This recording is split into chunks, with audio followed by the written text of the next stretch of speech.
এই মুহূর্তে আমি আছি মিন্টু ভাইয়ের সেই ভাইরাল কফি হাউস দেখতে পাইতেছেন। এই যে আমার পিছনে সুন্দর ভিউ, অনেকে আসছে বেড়াতে, অনেক পর্যটক। এই যে ধান ক্ষেত আছে, অনেক সুন্দর গ্রাম্য পরিবেশ। এই যে ওয়াও, গ্রামীণ পরিবেশ খুবই সুন্দর দেখতে পাইতেছুন। এই যে আমার পিছনে বসার জায়গা আছে, এখানে একটা পুকুর, এই পাশে গ্রামীণ পরিবেশ আসলে ভালোই লাগে। ঠিক আছে, চলে আসছি বেড়াতে, ঈদেতে অনেকেই বেড়াবে, তো আমরা চলে আসলাম ঘোরার জন্য। এই যে ধান ক্ষেত, এখানে অনেক সবজি আছে, কচু, ওই যে কচু বাগান করছে এখানে সুন্দর সুন্দর খাওয়ার জন্য। ঠিক আছে, বিশাল বড় ধান ক্ষেত, এখানে বসার জায়গা আছে খুবই সুন্দর দেখতে পাইতেছেন। তার সামনে আবার ধান ক্ষেত, সুন্দর সুন্দর, অনেক ভালো লাগতেছে।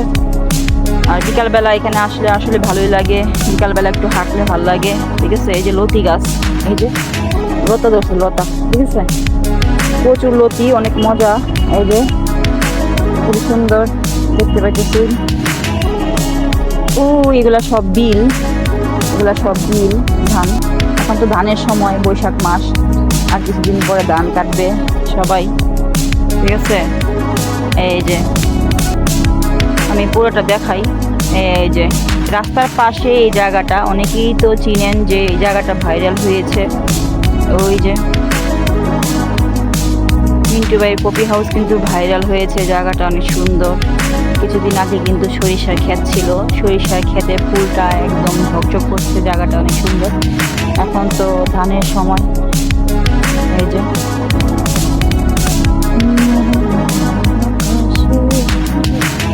ওই পাশে ভালো লাগতেছে, ওই যে।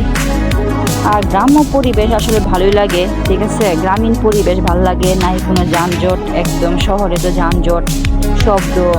ঠিক আছে, তারপরে অনেকে কাজের ক্ষেত্রে থাকতে হয়। আর আমার এমনিতে গ্রামে ভাল লাগে, আমি গ্রামেরই মানুষ, গ্রামেরই মেয়ে, তারপর গ্রাম ভাল লাগে আমার কাছে।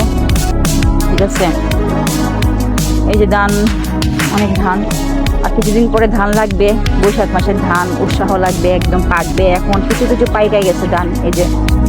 ঠিক আছে, আর কিছুদিন পরে ভালোভাবে ধান একদম শুরু হয়ে যাবে, ধান কাটার অনেক। এই যে এই পাশে, তো সবাই চলে আসবেন সপ্তাহে অন্তত একবার।